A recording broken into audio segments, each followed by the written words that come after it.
ओम शांति। आज 1 अक्टूबर 2024 के बाबा के अनमोल मधुर महावाक्य सुनेंगे। आज की मुरली में बाबा हम बच्चों को बार बार स्मृति देते हैं कि बच्चे तुम्हें देही अभिमानी बनना है। बाबा कहे, बाबा आते ही है बच्चों को देही अभिमानी बनाने के लिए। ये हुनर एक बाप के पास ही है, इस दुनिया के और कोई भी मनुष्य के पास नहीं है।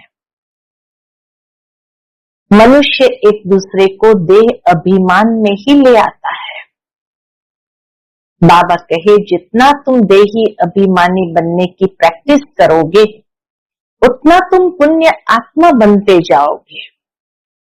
साथ ही साथ बाबा कहे, बाबा आकर के हम बच्चों को ड्रामा का वंडरफुल नॉलेज देते हैं, जिससे हमारी स्थिति सदा हर्षित रह सकती है।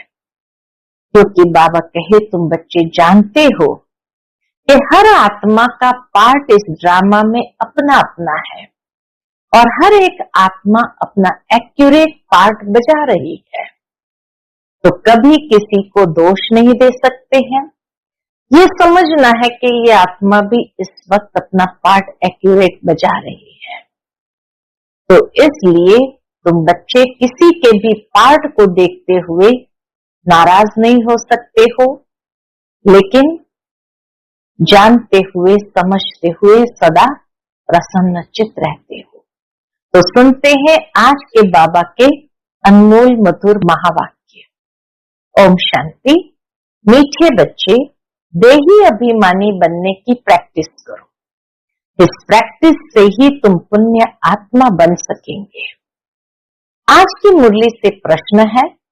पहला प्रश्न, किस एक नॉलेज के कारण तुम बच्चे सदा हर्षित रहते हो? उत्तर, तुम्हें नॉलेज मिली है ये नाटक बड़ा वंडरफुल बना हुआ है। इसमें हर एक एक्टर का अविनाशी पार्ट नूंदा हुआ है। सब अपना अपना पार्ट बजा रहे हैं, इस कारण तुम सदा हर्षित रहते हो। दूसरा प्रश्न है, कौन सा एक हुनर बाप के पास ही है, दूसरों के पास नहीं? उत्तर है, देही अभिमानी बनाने का हुनर एक बाप के पास है, क्योंकि वह खुद सदा देही है, सुप्रीम है। यह हुनर किसी भी मनुष्य को आ नहीं सकता। ओम शांति।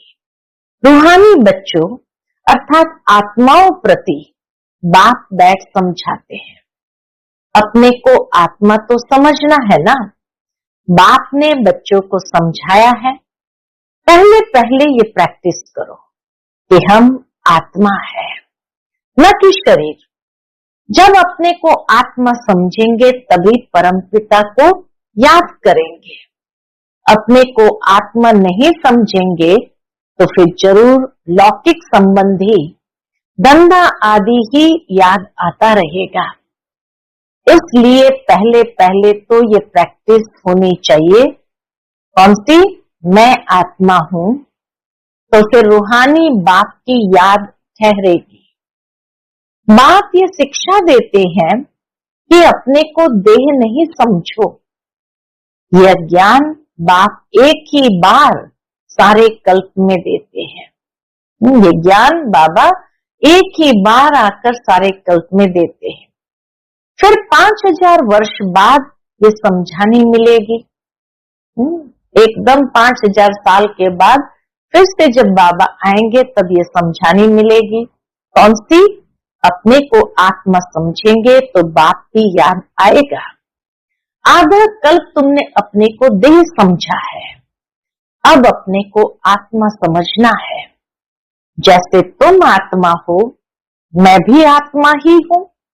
बाबा कहे, जैसे तुम आत्मा हो, मैं भी आत्मा ही हूं, परंतु सुप्रीम हूं। मैं हूं ही आत्मा, तो मेरे को कोई देह याद पड़ती ही नहीं। बाबा सदैव आत्म स्थिति में ही रहते हैं। बाबा कहे, जब मेरी देह ही नहीं है तो मुझे देह याद पड़ती ही नहीं। यह दादा तो शरीरधारी है ना, वह बाप है निराकार। ये प्रजापिता ब्रह्मा तो साकारी हो गया। शिव बाबा का असली नाम है ही शिव, वह है ही आत्मा। सिर्फ वह ऊंच से ऊंच अर्थात सुप्रीम आत्मा है। हाँ, बाबा भी आत्मा है लेकिन सुप्रीम आत्मा है। सिर्फ इस समय ही आकर इस शरीर में प्रवेश करता हूं। वह कभी देह अभिमानी हो न सके। शिव बाबा कभी देह अभिमानी हो न सके। देह अभिमानी साकारी मनुष्य होते हैं, वह तो है ही निराकार। उनको आकर ये प्रैक्टिस करानी है। कहते हैं तुम अपने को आत्मा समझो, मैं आत्मा हूं, आत्मा हूं। ये पाठ बैठकर पढ़ो। बाबा बच्चों को पक्का कराते हैं, मैं आत्मा हूं, मैं आत्मा हूं। ये पाठ बैठकर पढ़ो। मैं आत्मा शिव बाबा का बच्चा हूं। हर बात की प्रैक्टिस चाहिए ना। बाप कोई नई बात नहीं समझाते हैं। तुम जब अपने को आत्मा पक्का पक्का समझेंगे तब बाप भी पक्का याद रहेगा। देह अभिमान होगा तो बाप को याद नहीं कर सकेंगे। आधा कल्प तुमको देह का अहंकार रहता है। अभी तुमको सिखाता हूं। बाबा कहे आधा कल्प तुमको देह अहंकार रहा, अभी बाबा आकर सिखाते हैं कि अपने को आत्मा समझो। सतयुग में ऐसे कोई सिखाता नहीं है कि अपने को आत्मा समझो। शरीर पर नाम तो पड़ता ही है, नहीं तो एक दो को बुलावे कैसे। यहां तुमने बाप से जो वर्षा पाया है वही प्रारब्ध वहां पाते हो। बाकी बुलाएंगे तो नाम से ही ना। सतयुग में भी एक दूसरे को नाम से ही बुलाएंगे। श्री कृष्ण भी शरीर का नाम है ना। नाम बिगर तो कारोबार आदि चल न सके। ऐसे नहीं कि वहां यह कहेंगे कि अपने को आत्मा समझो। वहां ये बात ही नहीं आत्मा समझने की। वहां तो आत्म अभिमानी रहते ही है। ये प्रैक्टिस तुमको अभी कराई जाती है क्योंकि पाप बहुत चढ़े हुए हैं। तो पापों को उतारने का यही एकमात्र तरीका है कि अपने को आत्मा समझकर बाप को याद करना। आहिस्ते आहिस्ते थोड़ा थोड़ा पाप चढ़ते चढ़ते अभी फुल पाप आत्मा बन पड़े हो। आधा कल्प के लिए जो कुछ किया वह खलास भी तो होगा ना। आहिस्ते आहिस्ते कम होता जाता है। सतयुग में तुम सतो प्रधान हो, त्रेता में सतो बन जाते हो। वर्षा अभी मिलता है। अपने को आत्मा समझ बाप को याद करने से ही वर्षा मिलता है। ये देही अभिमानी बनने की शिक्षा बाप अभी देते हैं। सतयुग में ये शिक्षा नहीं मिलती। न सतयुग त्रेता द्वापर कलयुग कभी भी ये शिक्षा नहीं मिलती। अपने अपने नाम पर ही चलते हैं। यहाँ तुम हर एक को याद के बल से पाप आत्मा से पुण्य आत्मा बनना है।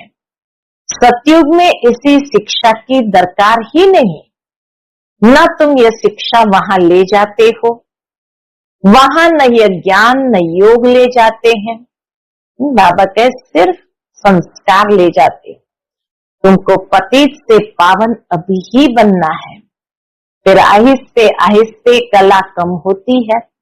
सतयुग में चले जाते फिर आहिस्ते आहिस्ते कला कम होती है।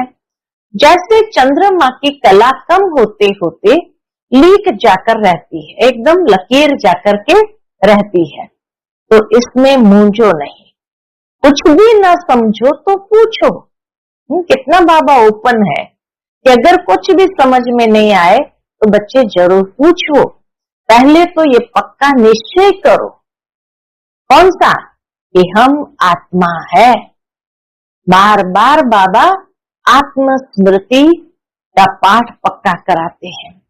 तुम्हारी आत्मा ही अभी तमो प्रधान बनी है।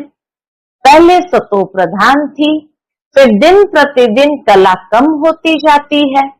मैं आत्मा हूं ये पक्का न होने से ही तुम बाप को भूलते हो। पहले पहले मूल बात ही यह है, आत्म अभिमानी बनने से बाप याद आएगा तो वर्षा भी याद आएगा, वर्षा याद आएगा तो पवित्र भी रहेंगे, दैवी गुण भी रहेंगे। एम ऑब्जेक्ट तो सामने है ना, यह है गॉडली यूनिवर्सिटी। भगवान पढ़ाते हैं, देही अभिमानी भी वही बना सकते हैं और कोई भी यह हुनर जानता ही नहीं। देही अभिमानी बनाने का हुनर बाबा कहे और कोई भी जानता ही नहीं, एक बाप ही सिखाते हैं। यह दादा भी पुरुषार्थ करते हैं, बाप तो कभी देह लेते ही नहीं। जो उनको देही अभिमानी बनने का पुरुषार्थ करना पड़े, वह सिर्फ इसी समय आते हैं तुमको देही अभिमानी बनाने। बाबा सिर्फ इसी समय आते हैं सबको देही अभिमानी बनाने। ये कहावत है, जिनके माथे मामला वह कैसे नींद करे। ब्रह्मा बाबा के माथे मामला है तो बाबा को नींद भी नहीं आती। बहुत धंधा आदि टू मच होता है तो फुर्सत नहीं मिलती, और जिनको फुर्सत है वह आते हैं बाबा के सामने पुरुषार्थ करने। कोई नए भी आते हैं बाबा के सामने, वैरायटी बच्चे आते हैं, कोई नए भी आते हैं, समझते हैं नॉलेज तो बड़ी अच्छी है, गीता में भी अक्षर है, मुझ बाप को याद करो तो तुम्हारे विकर्म विनाश हो जाए।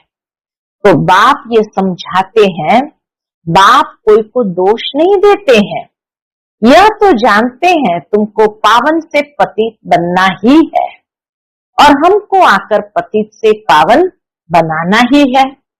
ये बना बनाया ड्रामा है, इसमें कोई के निंदा की बात नहीं। तुम बच्चे अभी ज्ञान को अच्छी रीति जानते हो और तो कोई भी ईश्वर को जानते ही नहीं, इसलिए निधन के नास्तिक कहलाए जाते हैं। अभी बाप तुम बच्चों को कितना समझदार बनाते हैं, टीचर रूप में शिक्षा देते हैं, कैसे ये सृष्टि का चक्र चलता है। ये शिक्षा मिलने से तुम भी सुधरते हो। भारत जो शिवालय था सो अब वैशालय है ना, इसमें ग्लानि की तो बात ही नहीं। ये खेल है जो बाप समझाते हैं। तुम देवता से असुर कैसे बने हो, ऐसे नहीं कहते क्यों बने। बाप आए ही है बच्चों को अपना परिचय देने और सृष्टि का चक्र कैसे फिरता है ये नॉलेज देने। मनुष्य ही जानेंगे ना, अभी तुम जानकर फिर देवता बनते हो। ये पढ़ाई है मनुष्य से देवता बनने की, जो बाप ही बैठ पढ़ाते हैं। यहाँ तो सब मनुष्य ही मनुष्य है, देवता तो इस सृष्टि पर आ नहीं सकते जो टीचर बनकर पढ़ाए। देवताएं आकर के टीचर बनकर किसी को पढ़ा नहीं सकते। पढ़ाने वाला बाप देखो कैसे पढ़ाने आते हैं। गायन भी है, परम पिता परमात्मा कोई रथ लेते हैं, ये पूरा नहीं लिखते कि कौन सा रथ लेते हैं। त्रिमूर्ति का राज भी कोई समझते नहीं। परम पिता अर्थात परमात्मा वो जो है सो अपना परिचय तो देंगे ना। अहंकार की बात नहीं, न समझने के कारण कहते हैं इनमें अहंकार है।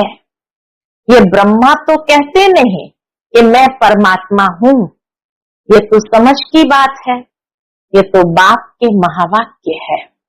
सभी आत्माओं का बाप एक है, इनको दादा कहा जाता है। ये भाग्यशाली रथ है ना, नाम भी ब्रह्मा रखा है क्योंकि ब्राह्मण चाहिए ना। आदि देव प्रजा पिता ब्रह्मा है, प्रजा का पिता है। अब प्रजा कौन सी? प्रजा पिता ब्रह्मा शरीरधारी है तो एडॉप्ट किया ना। बच्चों को शिव बाबा समझाते हैं मैं एडॉप्ट नहीं करता। बाबा कहे बच्चों को, शिव बाबा समझाते हैं, मैं एडॉप्ट नहीं करता हूं, तुम सब आत्माएं तो सदैव मेरे बच्चे है ही है, मैं तुमको बनाता नहीं हूं, मैं तो तुम आत्माओं का अनादि बाप हूं। बाप इतना अच्छी रीति समझाते हैं, फिर भी कहते हैं अपने को आत्मा समझो। एडॉप्ट कौन करते हैं? ब्रह्मा बाबा एडॉप्ट करते हैं। बाकी बाबा कहे मुझे एडॉप्ट करने की जरूरत नहीं, क्योंकि तुम तो मेरे बच्चे सदाकाल से है ही है। तुम सारी पुरानी दुनिया का संन्यास करते हो, बुद्धि से जानते हैं सब वापस जाएंगे इस दुनिया से। ऐसे नहीं संन्यास कर जंगल में जाना है, सारी दुनिया का संन्यास कर हम अपने घर चले जाएंगे। बेहद के सन्यासी बनना है तो सारी दुनिया का संन्यास कर अपने घर चले जाएंगे। इसलिए कोई भी चीज याद न आए सिवाय एक बाप की। 60 वर्ष की आयु हुई तो फिर वाणी से परे वानप्रस्थ में जाने का पुरुषार्थ करना चाहिए। यह वानप्रस्थ की बात है अभी की। भक्ति मार्ग में तो वानप्रस्थ का किसको पता ही नहीं है। वानप्रस्थ का अर्थ नहीं बता सकते हैं। वानप्रस्थ का अर्थ बाबा ने क्या बताया? वाणी से परे मूल वतन को कहेंगे, वहां सभी आत्माएं निवास करती है, तो सबकी वानप्रस्थ अवस्था है, वाणी से परे जाने वाली अवस्था। सबको जाना है घर। शास्त्रों में दिखाते हैं आत्मा भ्रुकुटी के बीच चमकता हुआ सितारा है। कई समझते हैं आत्मा अंगुष्ठे मिसल है, अंगुष्ठे मिसल को ही याद करते हैं। स्टार को याद कैसे करें, पूजा कैसे करें? तो बाप समझाते हैं तुम देह अभिमान में जब आते हो तो पुजारी बन जाते हो। भक्ति का समय शुरू होता है, उसको भक्ति कल्ट कहते हैं। ज्ञान कल्ट अलग है। ज्ञान और भक्ति इकट्ठी नहीं हो सकते, दिन और रात इकट्ठे नहीं हो सकते। दिन सुख को कहा जाता है और रात दुख अर्थात भक्ति को कहा जाता है। कहते हैं प्रजापिता ब्रह्मा का दिन और फिर रात, तो प्रजा और ब्रह्मा जरूर दोनों ही इकट्ठे होंगे ना। तुम समझते हो हम ब्राह्मण ही आधा कल्प सुख भोगते हैं, फिर आधा कल्प दुख। यह बुद्धि से समझने की बात है। यह भी जानते हो सब बाप को याद नहीं कर सकते हैं, फिर भी बाप खुद समझाते रहते हैं अपने को आत्मा समझो और मुझे याद करो तो तुम पावन बन जाएंगे। ये पैगाम सबको पहुंचाना है, सर्विस करनी है। जो सर्विस ही नहीं करते तो वह फूल नहीं ठहरे। बागवान बगीचे में आएंगे तो उनको फूल ही सामने चाहिए। शिव बाबा बागवान जब ये रूहानी बगीचे में आते तो उनको सामने कौन चाहिए? फूल बच्चे चाहिए। अर्थात जो सर्विसेबल है, बहुतों का कल्याण करते हैं। जिनको देह अभिमान है वह खुद ही समझेंगे हम फूल तो है नहीं। बाबा के सामने तो अच्छे अच्छे फूल बैठे हैं, तो बाप की उन पर नजर जाएगी। डांस भी अच्छा चलेगा, ज्ञान डांस बाबा का बहुत अच्छा चलेगा। बाबा के सामने कोई एक खिलौना लाया था डांसिंग गर्ल का, ऐसे उसको चाबी भरो तो म्यूजिक के साथ साथ वो डांसिंग गर्ल जैसे डांस करती थी। तो बाबा कहे स्कूल में भी टीचर तो जानते हैं ना कौन नंबर 1 है, कौन नंबर 2, टीम में कौन है। बाप का भी अटेंशन सर्विस करने वालों के तरफ ही जाएगा। दिल पर भी वह चढ़ते हैं, डिस सर्विस करने वाले थोड़ी दिल पर चढ़ते हैं। बाप पहली पहली मुख्य बात समझाते हैं अपने को आत्मनिश्चय करो, तब बाप की याद ठहरेगी। देह अभिमान होगा तो बाप की याद ठहरेगी नहीं। लौकिक संबंधियों तरफ, गंदे धोरे तरफ बुद्धि चली जाएगी। देही अभिमानी होने से पारलौकिक बाप ही याद आएगा। बाप को तो बहुत प्यार से याद करना चाहिए। अपने को आत्मा समझना, इसमें मेहनत है, एकांत चाहिए। 7 रोज की भट्टी का कोर्स बहुत कड़ा है। कोई की याद न आए, इसको पत्र भी नहीं लिख सकते। ये भट्टी तुम्हारी शुरू की थी, यहाँ तो सबको रख नहीं सकते, इसलिए कहा जाता है घर में रहकर प्रैक्टिस करो। भक्त लोग भी भक्ति के लिए अलग कोठी बना देते हैं, अंदर कोठरी में बैठ माला सिमरते हैं।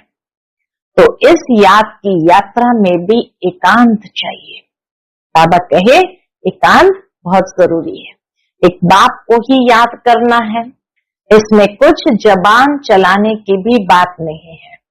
इस याद के अभ्यास में फुर्सत चाहिए। तुम जानते हो लौकिक बाप है हद का क्रिएटर, यह है बेहद का। प्रजापिता ब्रह्मा तो बेहद का ठहराना बच्चों को एडॉप्ट करते हैं, शिव बाबा एडॉप्ट नहीं करते हैं। उनके तो सब बच्चे सदैव है ही। तुम कहेंगे शिव बाबा के हम बच्चे, आत्माएं अनादि है ही। ब्रह्मा ने तुमको एडॉप्ट किया है। हर एक बात अच्छी रीति समझने की है। बाप रोज रोज बच्चों को समझाते हैं। कहते हैं बाबा याद नहीं रहती। बच्चे क्या कहते? बाबा याद नहीं रहती। बाप कहते हैं इसमें थोड़ा समय निकालना चाहिए। कोई कोई ऐसे होते हैं जो बिल्कुल समय दे नहीं सकते, बुद्धि में काम बहुत रहता है, फिर याद की यात्रा कैसे हो? बाप समझाते हैं मूल बात ही यह है, अपने को आत्मा समझ मुझ बाप को याद करो तो तुम पावन बन जाएंगे। मैं आत्मा हूं, शिव बाबा का बच्चा हूं, ये मन मना भाव हुआ ना। इसमें मेहनत चाहिए, आशीर्वाद की बात नहीं, ये तो पढ़ाई है। इसमें कृपा व आशीर्वाद नहीं चलती। मैं कभी तुम्हारे ऊपर हाथ रखता हूं क्या? ब्रह्मा बाबा कहे मैं तुम्हारे ऊपर कभी हाथ रखता हूं क्या? तुम जानते हो बेहद के बाप से हम वर्षा ले रहे हैं। अमर भव, आयुष्मान भव। जब ब्रह्मा बाबा हाथ नहीं रखते हैं, क्योंकि हाथ शिव बाबा के तो है नहीं, ब्रह्मा बाबा के हैं, इसलिए बाबा कहते मैं कभी तुम्हारे ऊपर हाथ रखता हूं क्या? बस तुम जानते हो कि हमको बेहद बाप से वर्षा लेना है, ले रहे हैं। और शिव बाबा ही ये कहते हैं अमर भव, आयुष्मान भव। कई बार कई बच्चों के मन में ये होता है फलानी बहन जी हमारे ऊपर हाथ रखे, हमारे सिर पे हाथ रखे। लेकिन सोचने की बात है कि कोई भी देहधारी अगर हाथ रखेंगे तो शिव बाबा अपना आशीर्वाद का हाथ उठा लेगा। इसलिए जहां बाबा ने, शिव बाबा ने हमारे ऊपर आशीर्वाद का हाथ रख दिया, अमर भव, आयुष्मान भव का वरदान दे दिया, हर एक बात का वरदान मिल गया, तो अभी देहधारी से हमें हाथ रखवाने की जरूरत है क्या? जब ब्रह्मा बाबा नहीं रखते हैं तो और किसी से रखवाने की आवश्यकता है? तो बाबा कहे इसमें सब आ जाता है, अमर भव, आयुष्मान भव, इसमें सब आ जाता है। तुम फुल एज आयु पाते हो, वहां कभी अकाले मृत्यु नहीं होती। ये वर्षा कोई साधु संत आदि दे नहीं सकते। वह कहते हैं पुत्रवान भव, सन्यासी कहेंगे पुत्रवान भव, तो मनुष्य समझते हैं इनकी कृपा से बच्चा हुआ। बस जिनको बच्चा नहीं होगा वह जाकर उनका शिष्य बनेंगे। ज्ञान तो एक ही बार मिलता है, यह है अव्यभिचारी ज्ञान, जिसकी आधा कल्प प्रारब्ध चलती है। फिर है अज्ञान। भक्ति को अज्ञान कहा जाता है, हर एक बात कितना अच्छी रीति समझाई जाती है। अच्छा, मीठे मीठे सिकिलते बच्चों प्रति माता पिता बाप दादा का याद प्यार और गुड मॉर्निंग। रूहानी बाप की रूहानी बच्चों को नमस्ते। हम सब रूहानी बच्चों की रूहानी माता पिता बाप दादा को याद प्यार गुड मॉर्निंग और नमस्ते। नमस्ते, शुक्रिया बाबा, शुक्रिया। आज की मुरली से धारणा के लिए मुख्य सार है। पहली पॉइंट, अभी वानप्रस्थ अवस्था है, इसलिए बुद्धि से सब कुछ संन्यास कर एक बात की याद में रहना है। एकांत में बैठ अभ्यास करना है। हम आत्मा है, आत्मा है।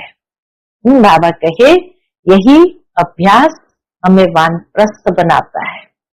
दूसरी पॉइंट, सर्विसेबल फूल बनना है। बेअभिमान वश ऐसा कोई कर्म नहीं करना है जो डिससर्विस हो जाए। बहुतों के कल्याण के निमित्त बनना है।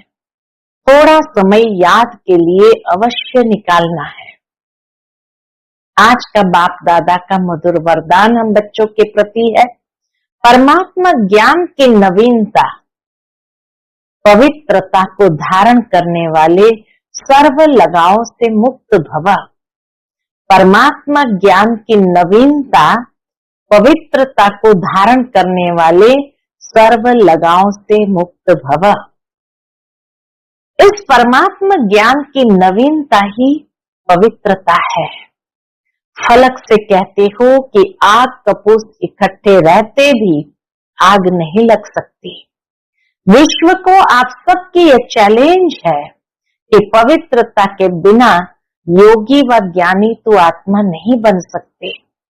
तो पवित्रता अर्थात संपूर्ण लगाव मुक्त, किसी भी व्यक्ति व साधनों से भी लगाव न हो, ऐसी पवित्रता द्वारा ही प्रकृति को पावन बनाने की सेवा कर सकेंगे।